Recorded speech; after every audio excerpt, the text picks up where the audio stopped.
Apesar de positiva, leitura também pode nos colocar em apuros. Como bem demonstram personagens literários, livros podem deslocar da realidade.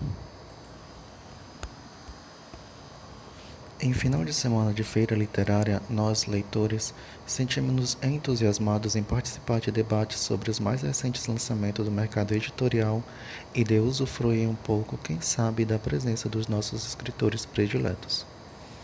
Como se a clara evidência de um renomado autor pudesse ser compartilhada por simples contato físico, a reprisar o momento em que o eterno Deus formou o homem do pó da terra e soprou em suas narinas o alento da vida.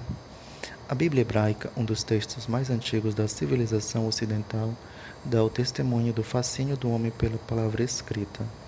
Primeiro, ao relatar como Deus haveria criado o mundo a partir de uma simples elocução, haja luz.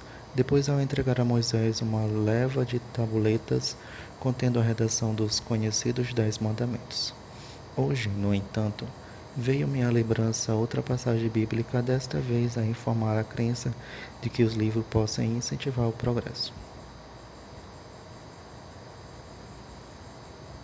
Refiro-me ao momento em que o profeta Ezequiel engole um pergaminho repleto de lamentações, tornando-se assim capaz de reproduzir a mensagem divina para o povo de Israel. Que teu estômago degluta e se preencha o teu ser como este rolo que eu te dou. O profeta assim o fez e acrescentou: o seu paladar em minha boca tinha a doçura do mel. No judaísmo, esse trecho serve de inspiração para uma antiga cerimônia de incitação às letras, documentada pelo rabino Eleazar de Worms em um livro do Perfumista. Segundo o relato, era costume entre os judeus alemães do século XII realizar uma cerimônia semelhante à nossa formatura do ABC, em que as crianças recitavam o alfabeto hebraico em troca de um pouco de mel. Isso dava-lhes a impressão de que, embora todo aprendizagem seja árduo, o conhecimento rende frutos mais doces do que os da ignorância. Tanto essa pequena celebração como a história de Ezequiel chamou a atenção para uma constante imagem na vida de um leitor, cujo desejo por reconhecimento faz-se análogo à fome.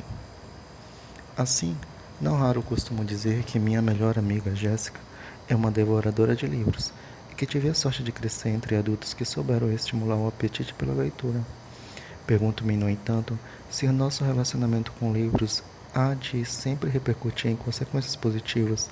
Afinal, como bem demonstram algumas das mais famosas personagens da literatura universal, a leitura também pode nos colocar em sérios apuros, tornando-nos cada vez mais deslocados da realidade. Exemplo disso é Don Quixote, obcecado por velhas histórias de cavalaria. De maneira semelhante, o jovem Anton Reiser, tema da minha coluna anterior, também deixa-se levar pelo mundo dos romances, incorporando passagens inteiras de livros como O Sofrimento do Jovem Werther. Em Os Anos de Aprendizado de William Mercer, Goethe discorre sobre os riscos e problemas associados à leitura.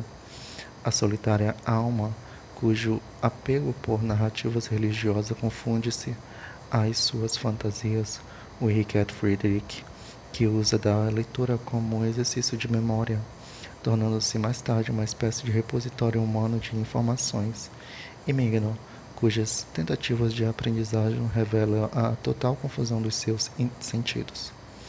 No entanto, o autor também ressalta a importância da leitura para o bem-estar das pessoas em situação de vulnerabilidade, ao exemplo do próprio René Meister, cuja leitura de Shakespeare torna-se essencial para o processo de amadurecimento. A partir de Cervantes, todos esses escritores parecem ter notado que o desenvolvimento das tecnologias relacionadas à escrita, tal a adaptação de Gutenberg para a prensa de tipos móveis, acabou por gerar um ambiente de predomínio da leitura em nossas vidas, em que muitas vezes carecemos de ferramentas interpretativas suficientemente desenvolvidas para interagir com determinados conteúdos e responder à velocidade da divulgação de novos conhecimentos. Em maio, o podcast da BBC Radio 4 abordou alguns dos sentimentos que inspiram o crescimento do apoio popular ao movimento anti-vacina. Neste, A antropóloga Heidi Larson esclarece que muitos dos pais que optam por não vacinar os filhos pequenos seguem crenças ou estilos de vida cujas superstições são revalidadas pelo amplo compartilhamento online das interpretações enviesadas dos textos científicos. Aqui, portanto, faz-se necessário questionar se o reaparecimento de opiniões obscurantistas, tanto no campo das ciências, tal o sentimento anti-vacina e o terraplanismo, como no campo político, a alimentar os mais diversos atavismos e preconceitos, não seria mais um capítulo da prolongada crise dos saberes que caracteriza o sujeito moderno da literatura. Quem sabe o nosso fascínio pelas letras seja capaz de encontrar uma cura para os mesmos distúrbios literários que houvera sido capaz de criar. Para tanto, recomendo que fiquemos atentos ao conselho de Dr. Briggs em Uma Clínica Literária, tanto do ensaísta norte-americano Samuel McChord Cloutier, responsável por cunhar a expressão biblioterapia. Ora, diante dos sintomas da nossa época, parece-me urgente propor que, além de avaliarmos a qualidade de um texto pelas suas virtudes estéticas e informativas, devamos também levar em consideração os seus efeitos no nosso comportamento.